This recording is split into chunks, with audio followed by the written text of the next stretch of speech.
Nation shall rise against nation, and kingdom against kingdom. There shall be famines and pestilences and earthquakes, and this gospel of the kingdom shall be preached in all the world, and then shall the end come. Tell us, when will these things be? And what will be the sign of your coming and of the end of the age?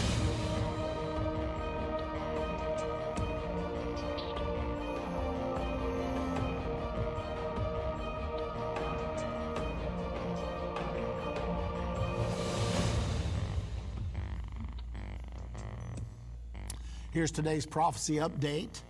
Israel and the Palestinian Authority have been holding secret negotiations over the past month for a gradual restoration of Palestinian security control over West Bank cities. Senior Israeli officials familiar with the contact said. They said Israel has proposed that the Israel Defense Forces end its frequent operations in Area A except for so-called ticking bomb cases. During the talks, Israel proposed that Ramallah and Jericho be the first cities the IDF would withdraw from. If the measure succeeded, it would be expanded to other West Bank cities. Jesus himself prophesied that the West Bank, which is biblical Judea, would be under the control of Israel's enemies during the final 7 years preceding the Battle of Armageddon. This report confirms that plans are afoot right now to place the area of Judea under Palestinian control. So amazing always when we see things prophesied in the Bible 2,000 years ago converging on the front page of our newspapers, in our headlines. It's just always so amazing and enthralling to me to see how accurately God's word is being fulfilled right now. There are more prophecies given for this time period in which you and I live than any other time period in the history of the entire world. We are watching prophetic events right now unfolding before us, and it's going to speed up. Some of the greatest prophecies of all time, two of the greatest prophecies in the last 2,000 years are on the brink of fulfillment right now. And it's not going to stop. It's going to snowball. What an incredible time to live in. We will either fear it or else we will relish it. Either we will run from it or we will embrace it. Should we be focused on survival or on evangelism? Not only does the Bible prophesy many things for the immediate future, it also prophesies the greatest revival the world has ever known. As a matter of fact, I'm going to be in Houston, Texas this coming Friday evening, and I'm going to be speaking on From Here to Armageddon. What's going to happen? And one of the things that's going to happen is the world's greatest revival. It's just ahead. And we're going to show how world events are going to play into this great revival. If you're anywhere near Houston, we have people drive 4, 5, 6 hours many times. Be there.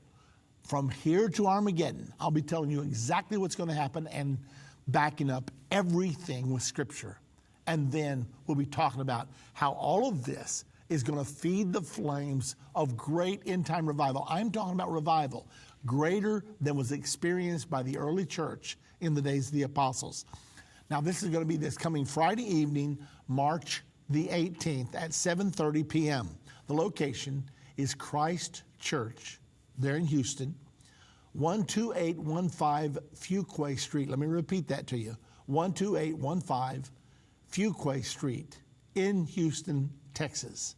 Now, if you need more information, simply go to endtime.com and then click on the events button. You'll see all the information there about the conference, everything you need to know. I'll look forward to seeing you there. We're expecting a packed out house, so come a little early. Let's also tell you while I'm here about something that's going on here at Endtime Ministries. recently, my staff came to me and said, we're proposing right now to offer the biggest sale Endtime has ever offered. Well, they said there's a lot of people wanting some things that perhaps they haven't been able to get. Let's put on the biggest sale ever. Well, that's what we did. And if you'll go to endtime.com, there you'll see it. You can click on the button that is right there for you, and you can see what's offered. Maybe there's some things that you would like to receive.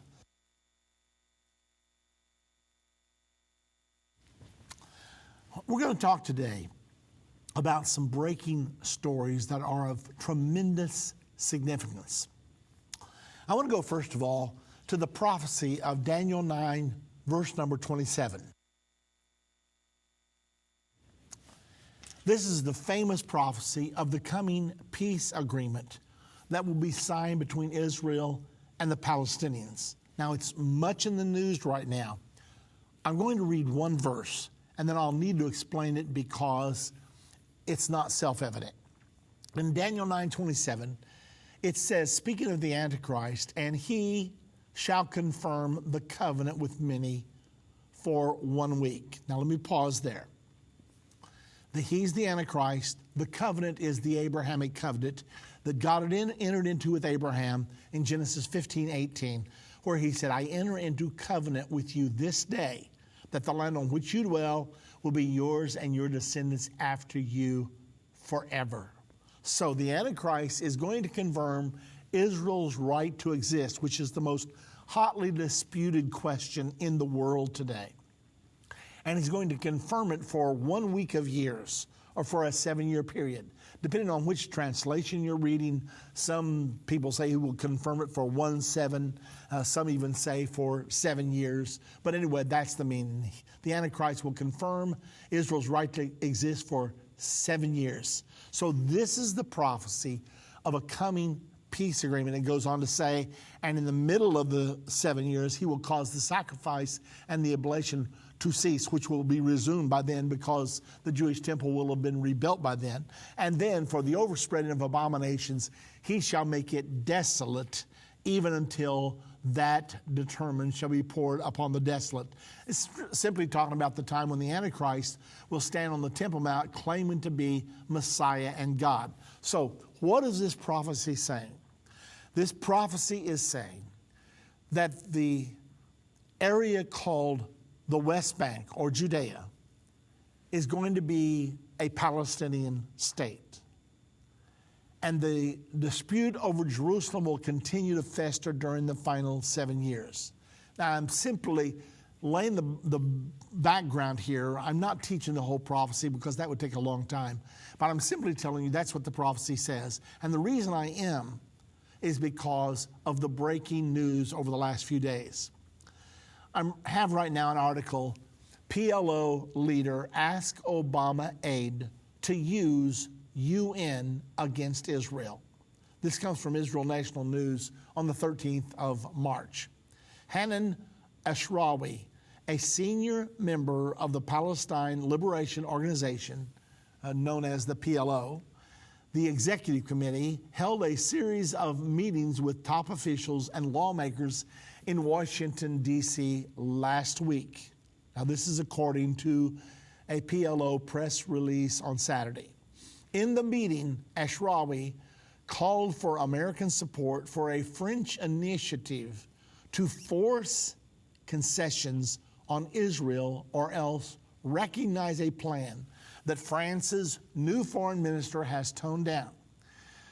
She also called for America to press Israel to stop its legal naval blockade on Gaza that is meant to prevent the influx of weapons. Okay, now let's pause just a moment.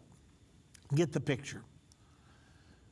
Hanan Ashrawi, a longtime member of the PLO Executive Committee, is going to the Obama administration, urging them to force Israel to agree to a United Nations Security Council resolution. The reason Ashrawi wants this is because she believes the Palestinians will get favorable treatment from the UN Security Council.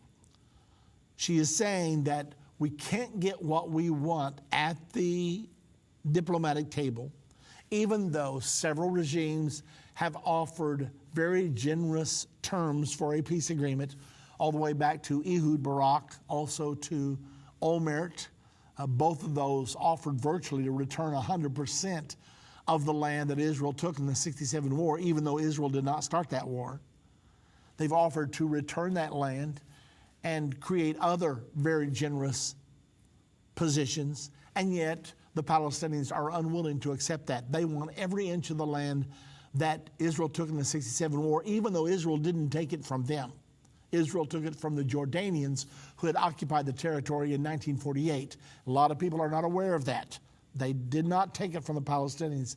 They took it from the Jordanians. As a matter of fact, the Palestinians didn't even exist that time as an entity. Nevertheless, Ashrawi then met with Senator Jeff Merkley, Democratic from Oregon, and accused Israel of trying to destroy the two-state solution, dividing the Jewish state through settler violence and terrorism, extrajudicial killings, and settler attacks against Christian and Muslim holy sites. Now, this is amazing to me when we're right in the middle of the knife intifada, when Arabs are attacking Jews with knives almost every day. And then the Arabs are criticizing the Israeli soldiers because when someone is attacking with a knife, they shoot him. They say, oh, you shouldn't shoot him. You should manage to capture him so that he then can be put in prison. And since Israel has no death penalty, he can be put in prison and held until finally we can negotiate him out. So she's accusing Israel for doing exactly what, in fact, the Palestinians are doing. Nevertheless, Ashrawi went on to say, she demanded that Merkley pressure Republicans to release $159 million being withheld from the Palestinian Authority for its incitement to terror.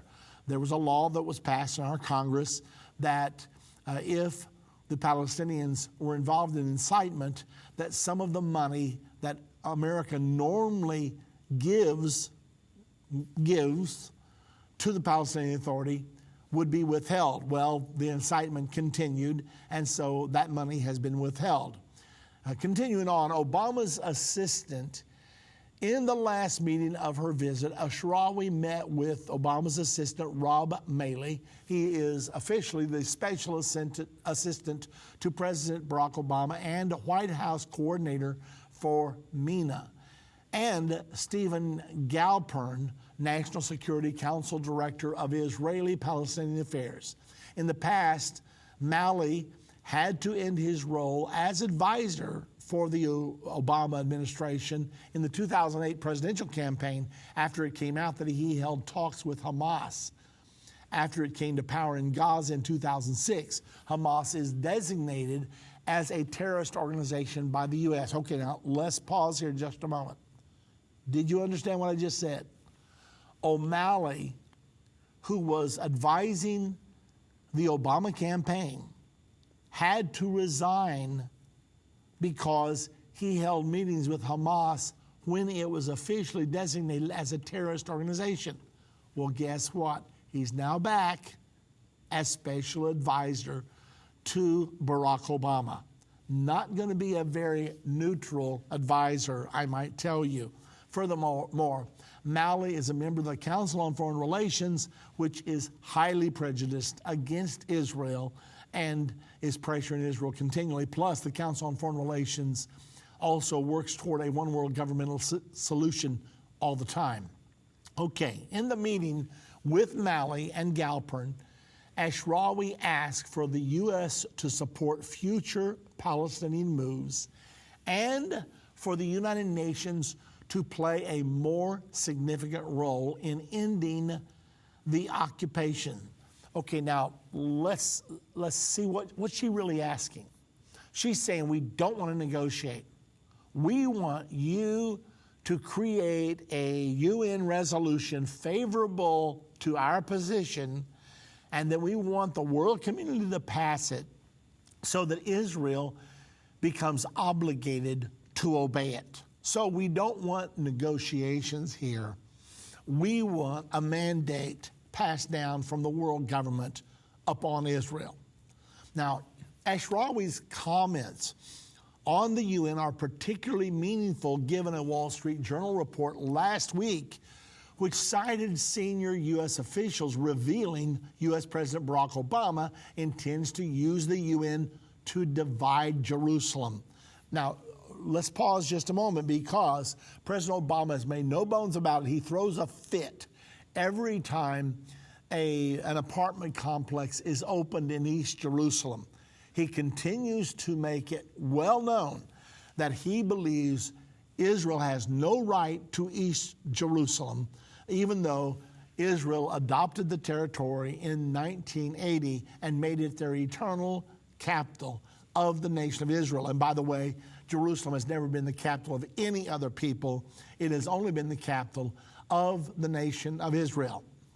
Nevertheless, Obama apparently has decided, at least it looks this way, that he is going to go ahead in the last few months of his administration and just do what he wanted to do the whole time.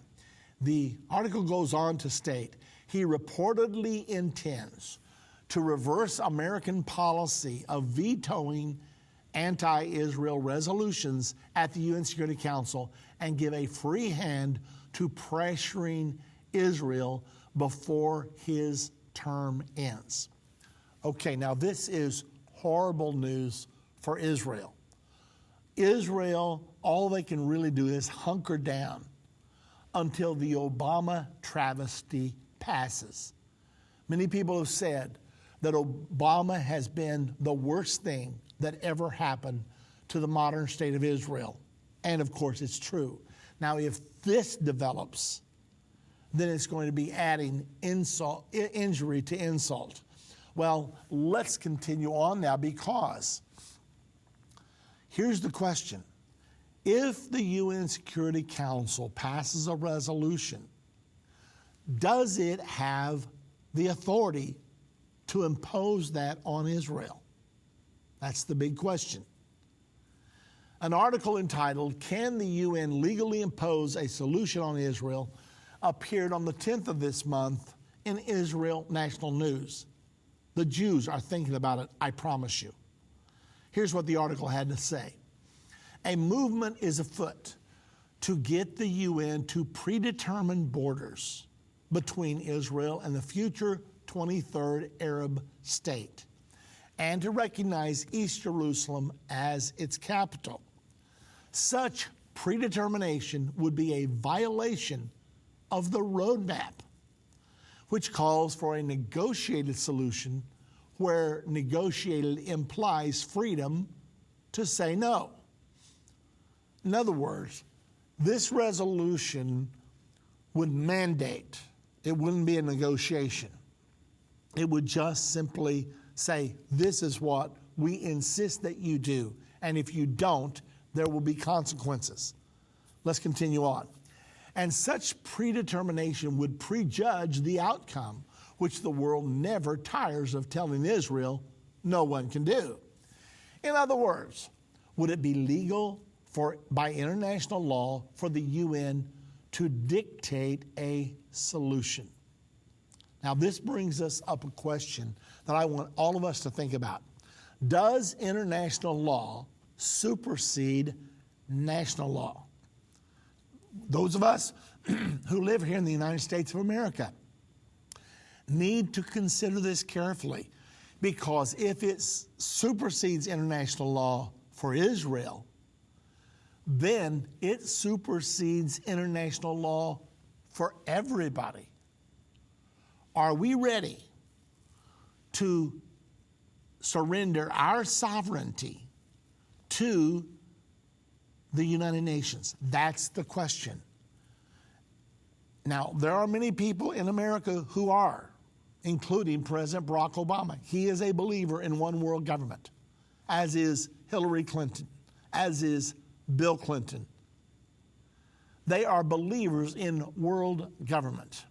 Now, let's continue on with the article.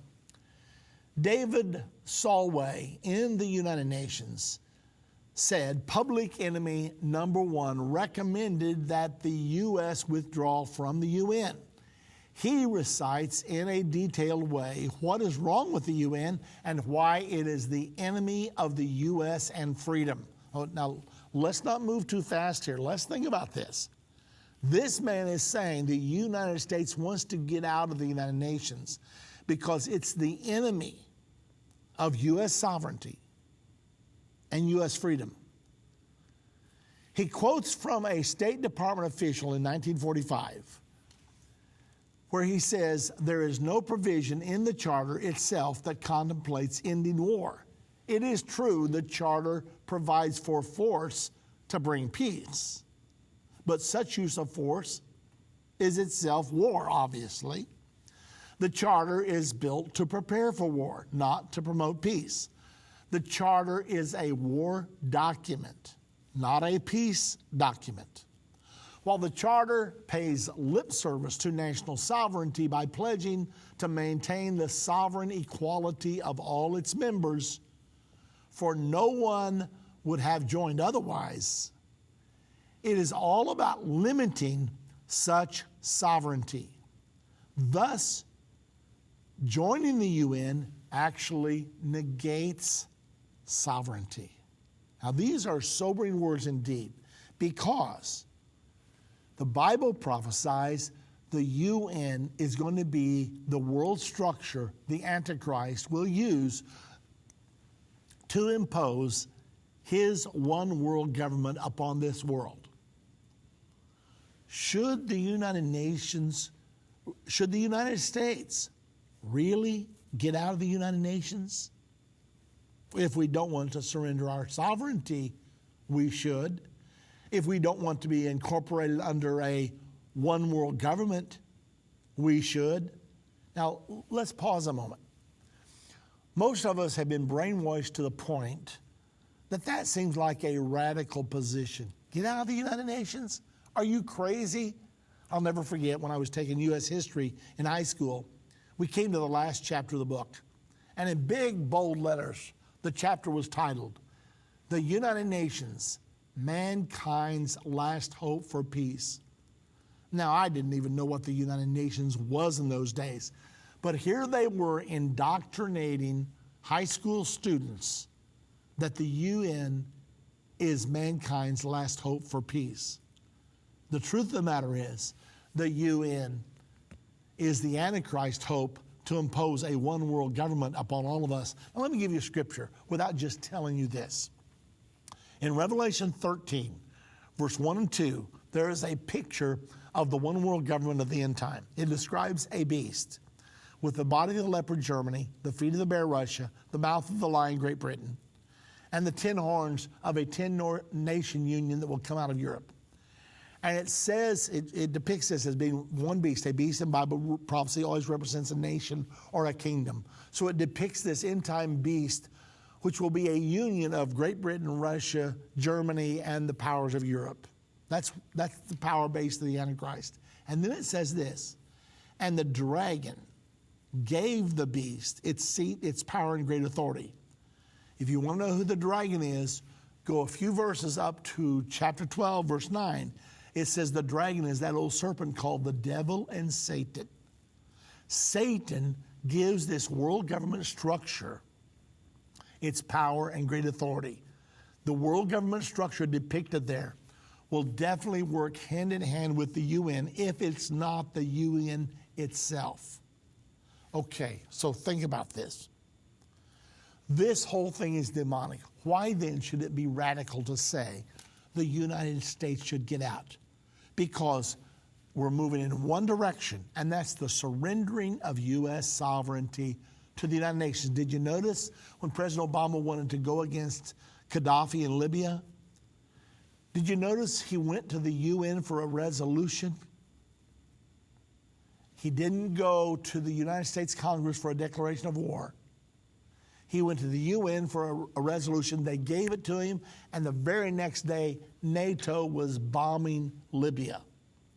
We went to war in the name of the one world governmental system against Gaddafi. All of this trying to condition us that the UN is where the decisions are made as to what nations should do or should not do.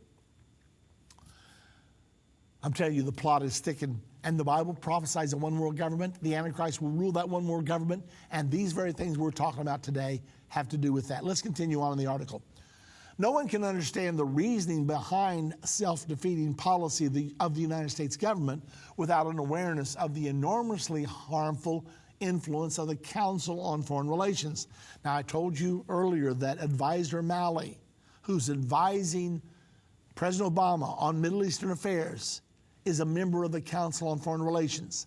60%, or in the last 60 years, over 50% of all cabinet members have been members of the Council on Foreign Relations, whether the administration was Republican or Democrat. This is the establishment that has become such an issue in the present presidential campaign. It's the people that have found a way to actually create an invisible government. So no matter if we elect Republicans or Democrats, the same old continues. I call it Tweedledee and Tweedledum. Well, this present presidential election has become a threat to that establishment. That's the reason they're screaming to high heaven, because they realize what they have very carefully built, their structure to move us into a one world government. They realize that it is endangered right now. All of us need to understand this. That's the biggest issue in this presidential campaign. Okay, we've got more territory to cover. We will also be taking your calls later. Nevertheless, if you'd like to be a partner with Endtime Ministries, I hope you will want to be. Give us a call. The number to call is 1-800-ENDTIME, 1-800-363-8463. Don't forget the conference coming up in Houston, Texas this Friday. When current events are found in Bible prophecy, it's astonishing. At Endtime Ministries, we are seeing them unfold every day, and so can you. We've put together a current events in Bible prophecy package for anyone who wants to understand like never before. Irvin Baxter and his dedicated staff have spent hundreds of hours of research and study, and in doing so have discovered that current events in Bible prophecy are telling the same story. These 13 DVDs will prepare you to be ready in this extraordinary time that God has destined you to live. Call 1-800-ENDTIME or go to endtime.com and save over 20% when you buy the current events in Bible prophecy package. All my life I have heard the statement, nobody's perfect. But one day Hebrews 10:14 caught my attention. It says, "For by one offering he hath perfected forever them that are sanctified." I attempted to reconcile this statement with what I had viewed as the many imperfections in myself. Could it be that there are human beings on this earth that God considers perfect? In You Are Perfect, Irvin Baxter explains what it means to be sanctified and why God sees those that are sanctified as perfect. This teaching has given people peace and security in their walk with God because of new understanding of how God sees them. This lesson is available on DVD, CD, in printed format, or even digital download. To tell you not what's wrong with you, but what's right with you. You are perfect. Call 1-800-ENDTIME or go to endtime.com to get yours today. If your radio station only carries the first 30 minutes of End of the Age, go to endtime.com to continue to listen to today's broadcast.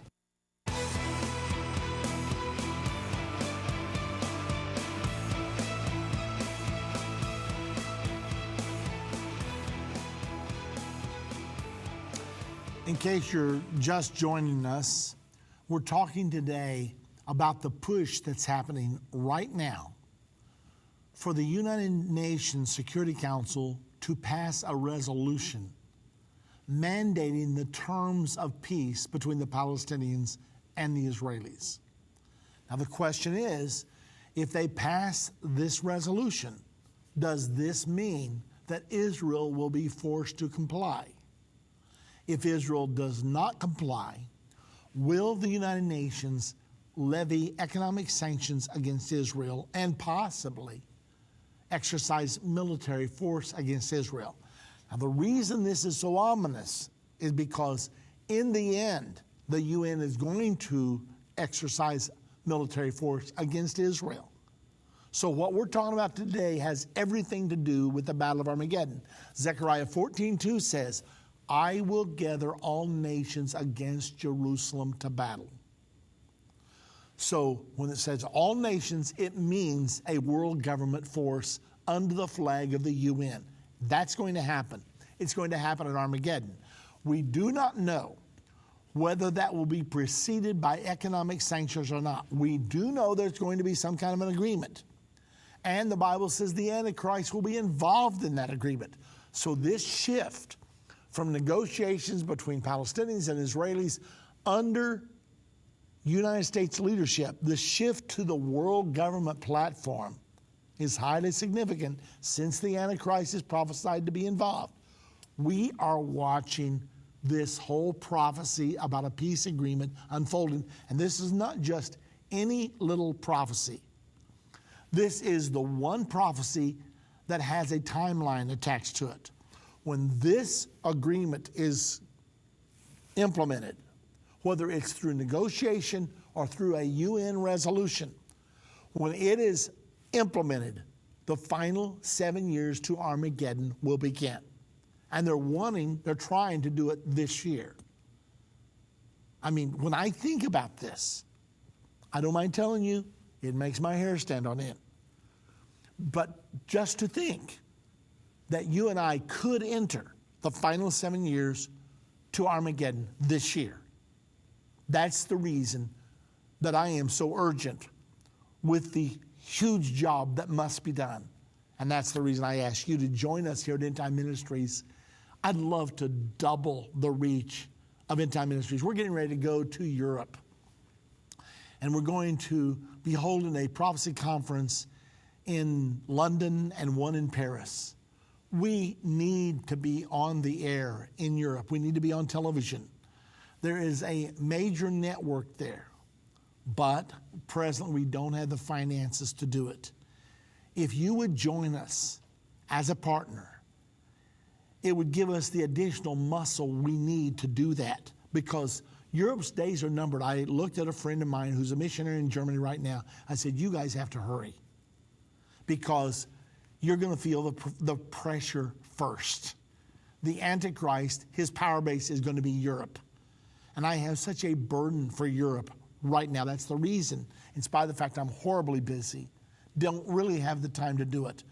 But I consented to hold these conferences in London and Paris, explaining the prophecies. I'm going to be talking about Great Britain in Bible prophecy. When I get to Paris, I'm going to be talking about France in Bible prophecy. I'm going to be talking about the European Union in Bible prophecy. Because, ladies and gentlemen, they desperately need to know. I mean, what if the final 7 years would begin yet this year? I'm not predicting that. I cannot tell you. It is coming. It is going to happen. But I cannot tell you that it will happen this year. However, what if it does? That means Europe is 3.5 years away from the beginning of the Great Tribulation. That means they enter a 3.5 year window when every Jew needs to get out, every true Christian needs to get out. I'm talking about, but they don't even know it because most people there don't understand the prophecies. I'm telling you, we need to up our game exponentially right now. So please consider investing $25 a month, $10 a month, $100 a month, depending on what God's blessed you with. To Endtime Ministry, do the best you can. If you can do $100 a month without throwing your budget out of whack, please do it. But let God speak to you. He knows what He wants you to do. Pick up the phone and call us, 800-ENDTIME, and volunteer to be a partner with us. We need you now more than ever. And I'm reading to you today from articles now that are, this is all developing this week. Well, I don't want to be over dramatic, but I don't want to be under dramatic either. These are dramatic prophecies. Let's finish up because I do want to take your calls. This organization, the CFR, has worked to destroy America's national sovereignty and create a tyrannical world government ever since its inception in 1921. Its members are the leaders in government, the leaders in the mass media, the wealthy foundations, the military, religious, education, the corporate world, and other important segments of our nation's life. In other words, the establishment. That's what we're talking about. They are betrayers from within, and their influence has spread to numerous other parts of the world. That is also what the UN intends to achieve. The Charter's main authors were Americans, Alger Hiss and Leo Pasvolsky. Now, pause right there. Don't miss that. The two authors of the Charter of the UN, Alger Hiss and Leo Pasvolsky, plus the Soviet Union's Molotov. Now, here's what you must know. Hiss was the prime mover behind all this. He was the presiding Secretary General at the UN founding conference in San Francisco in June of 1945. Hiss was a secret communist and a member of the World Government Promoting Council on Foreign Relations. Pasvolsky was also a member of the Council on Foreign Relations, and Molotov was an official of the murderous Soviet Union whose criminal leaders expected the United Nations to bring about a communist-controlled world. These men surely did not want the nations of the world to remain independent. Instead, they wanted all to become subject to the authority of the United Nations, an organization they expected to control. And they wrote the UN Charter to accomplish that goal. The supporters of world government need world problems, real or imagined, to justify world solutions. While the planet may or may not be warming, and if warming may or may not be man-made, what is important is that a world solution is needed. Never mind whether the suggested solutions would work. They would certainly involve the enlargement and power of the world government, and that is the point. What is envisaged is a stateless world, a world without borders. That's the reason we haven't been enforcing our borders, is because President Obama believes in a world without borders. Angela Merkel of Germany believes in a world without borders. The 19th century was the age of nationalism. Nationalism is blamed for most of the wars which ensued. It is no longer a good thing. Political Zionism was born in that century. As nationalism went into disfavor in the 20th century, so did Zionism. Imperialism is usually associated with nation states and is also decried. In fact, many ways nationalism resisted the imperialism of others. The powers that be see the doing away with nationalism as doing away with the resistance. President Obama has conceded the Israeli goal of a Jewish state with secure and recognized borders that reflect subsequent developments and meet Israeli security requirements. But these borders have been predetermined by Obama to be based on the 1967 lines with agreed swaps. Slim pickings indeed. It's going to leave Israel 9 miles wide at the waist. Should Israel refuse such a deal, whether by the current government or by a revolt by the people, she will, of course, be saying, give us your best shot. This will include sanctions and expulsion from the UN. There's also the possibility of military intervention by the UN. Chapter number 7 of the Charter of the UN begins with Article 39 by proclaiming that the Security Council shall determine the existence of any threat to the peace, breach of peace, or act of aggression, and shall decide what measures be taken. Clearly, a nation that balks at being controlled by the UN will be deemed to be a threat to the UN's definition of peace. And the UN has authority under this section of its charter to wage war to accomplish its idea of peace. The Bible says the Antichrist will, by peace, destroy many. This is exactly the way he'll do it. He will make war in the name of peace. Serbia learned that lesson.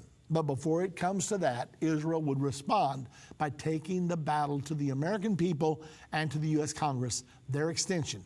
It is a battle that Obama prefers not to fight. Wow.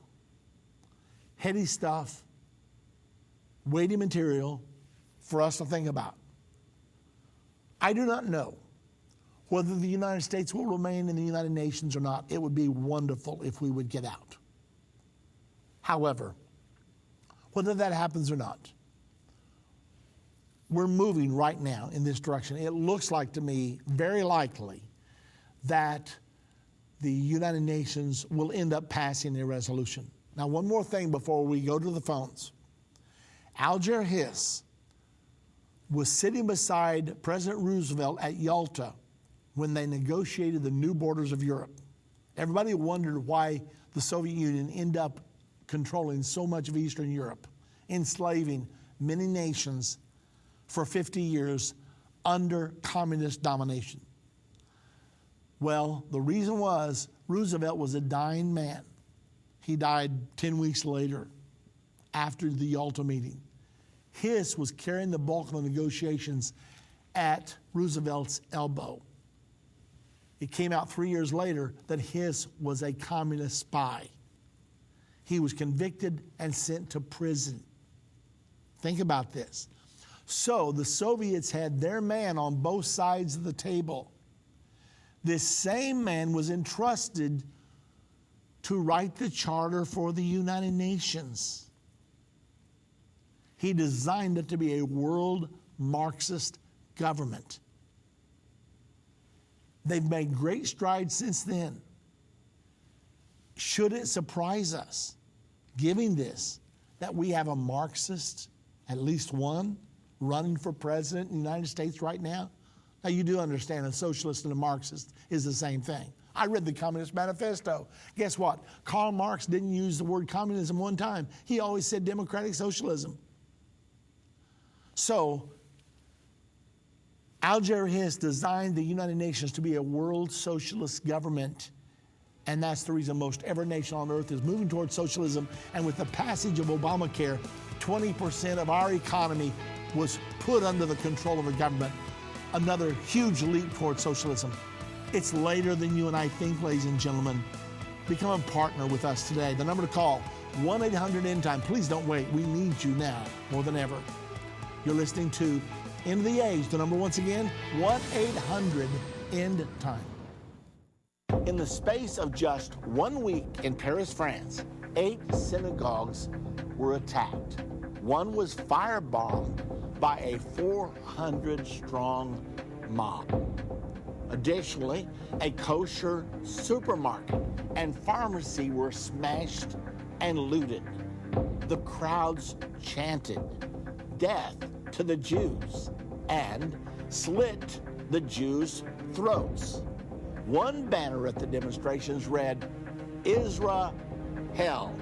There's some more evidence concerning the Great Tribulation and the fact that we actually have entered into the prelude to the Great Tribulation. One person said it's like the 1930s all over again.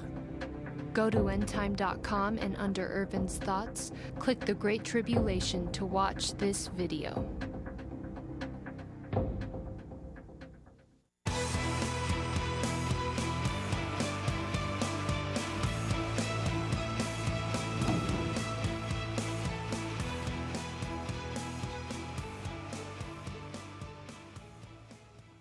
We're coming to the phones right now. If you'd like to be on the air with me, 877-END-TIME is the number to call.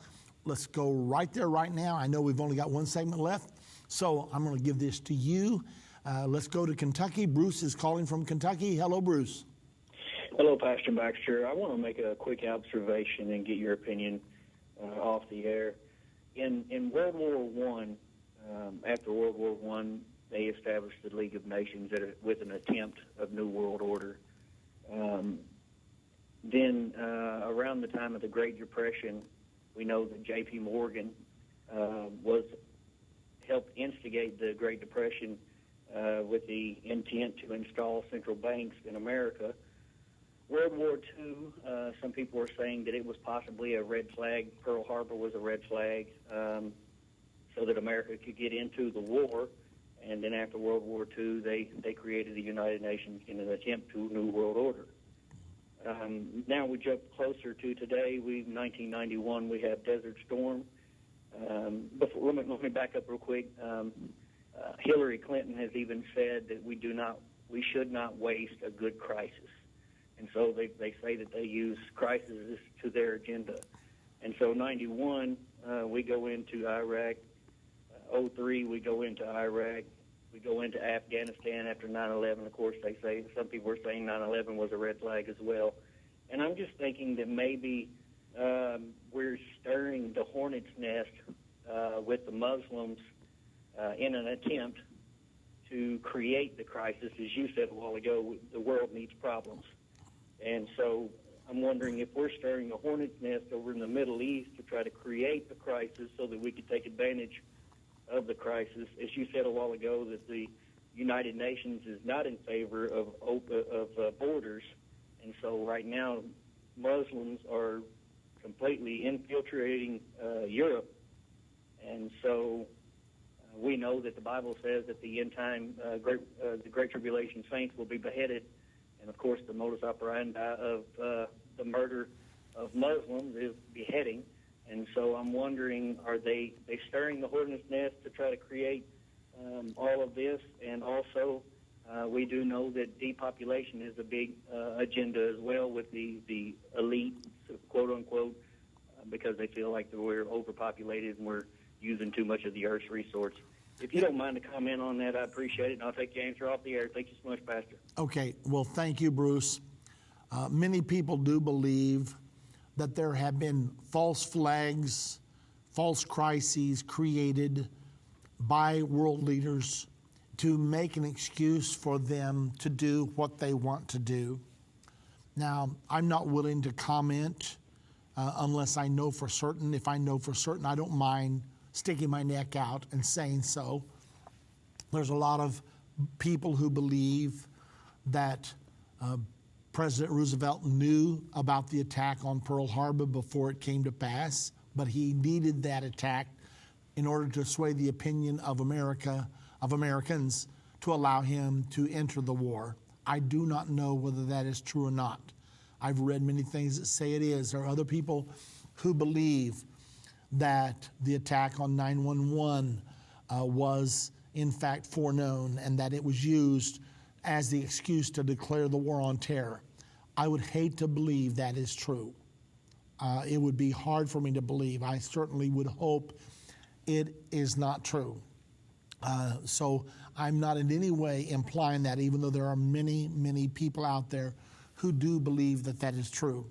Regardless, we know that we're moving towards this one world governmental system. And I had to ask myself, if the Antichrist were calling the shots, would he be cruel enough to actually launch an attack like that on the World Trade Towers? Well, obviously the answer to that would be yes. At the same time, hear me clearly. I personally don't believe that it was an attack that President George W. Bush allowed. I'm not a fan of George W. Bush. I voted for him twice, but then I was horribly disappointed when he went back on his word and did not move our embassy to Jerusalem. I was horribly disappointed when he signed the Real ID Act, creating the national ID that's being implemented and enforced upon us right now. So I was disappointed, yet I still have a hard time believing that he allowed that to happen if he had foreknowledge of it. I don't know about some of those questions. All I know is the prophecies are accurate and they never fail. And we are moving into a one world governmental system right now. They are determined to establish a new world order. And this presidential campaign is a mortal threat to 100 years of their planning. If, in fact, the powers that understand that there is indeed a new world order and that the establishment is the power, that is sucking the United States into a one-world governmental system. If indeed the establishment is thoroughly defeated and displaced forever from power, it will determine the future of the United States. I want to say to all of you out there, if you want to know what the Bible says about the United States' future, we've just produced a new DVD, America's God-Given Destiny. Now, there's 3 ways that you can get access to that, and we've made it so anybody can have access to it.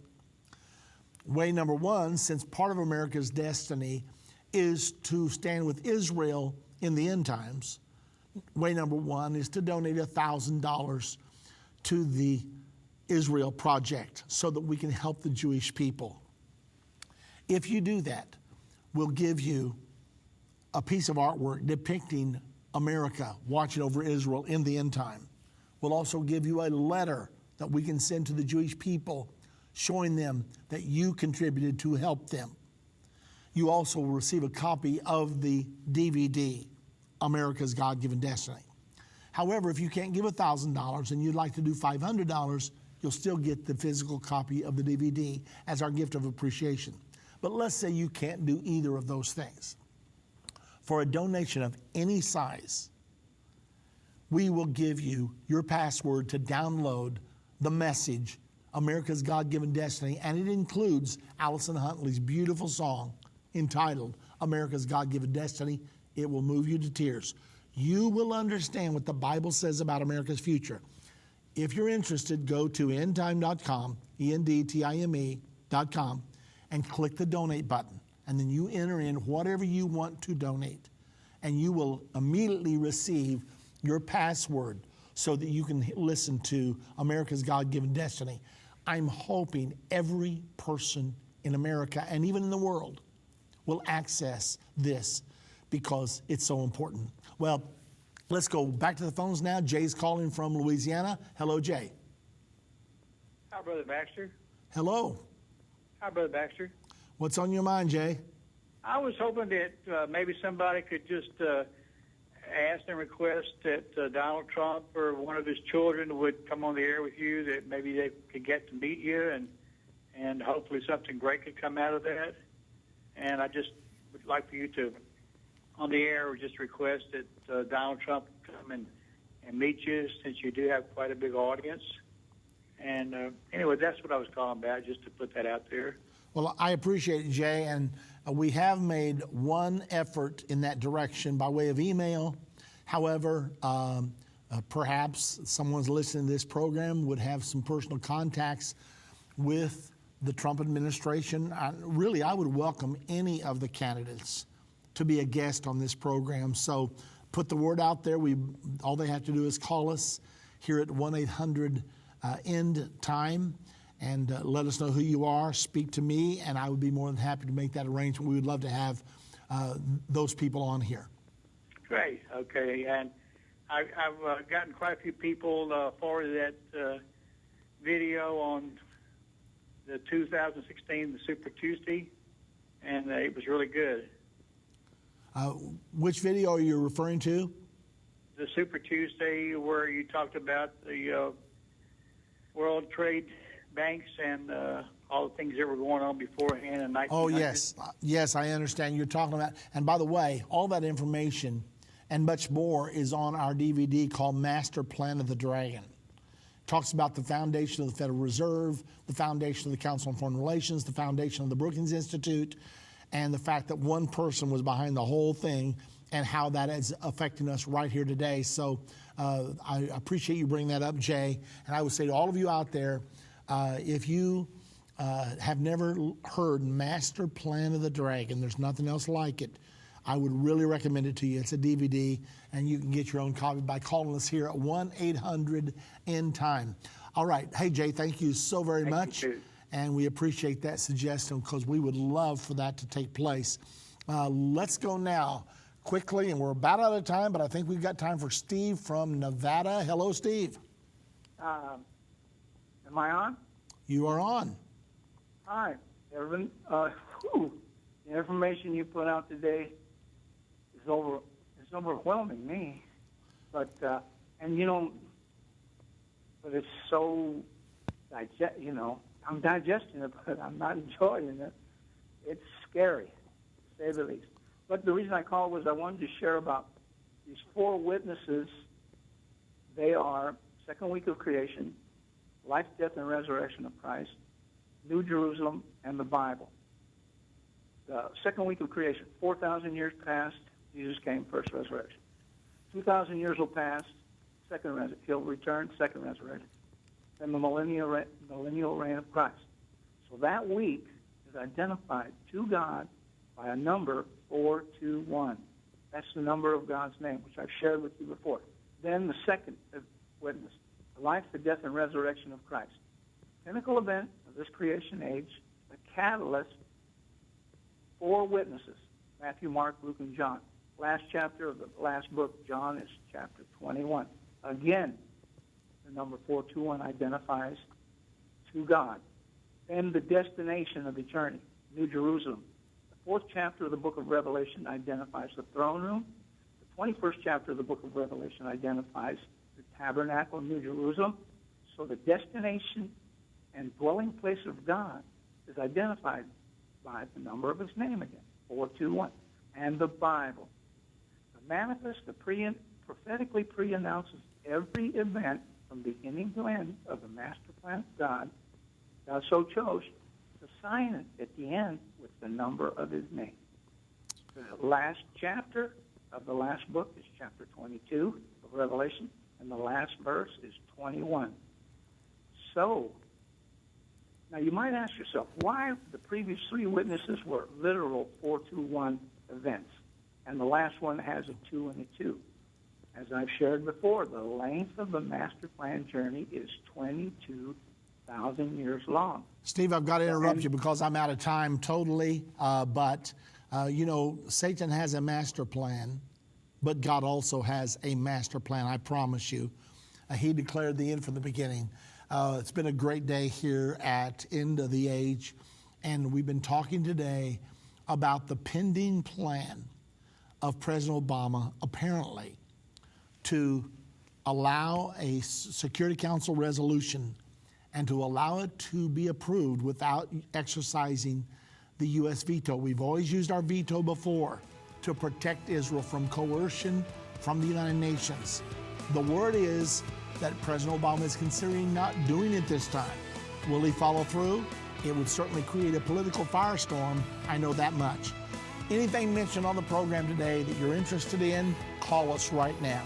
800-END-TIME or go to endtime.com. God bless you all. I'll see you here again tomorrow.